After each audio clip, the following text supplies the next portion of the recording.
من وەکو خۆم بە کەسایەتی دکتۆر کەریم شەریف قەرەچەتانی سەرسامم، قسەکانی زۆر جوانە و دەیان خێزانی پێکەوە ناوە، قسەکانی زۆر جوانە و لێرەشەوە داواکارێکی تایبەتی لێ یەکەم کە بتوانێت ساڵانە سەردانی شارەکانی هەرێمی کوردستان بکات، سیمینار بکات و ورکشۆپ بکات، هەوڵ بدات زیاتر دابەزێتە ناو خەڵکەوە بۆ ئەوەی خێزانەکان زیاتر پەرت نەبن،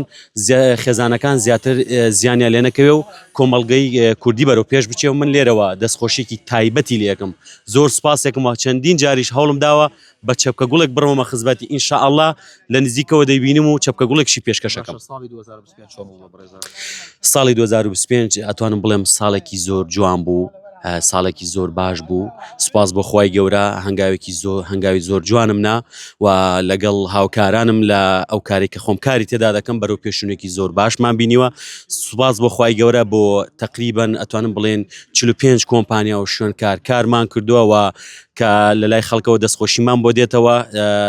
کە ئێمە سوپاس بە خوای گەورە لە 2025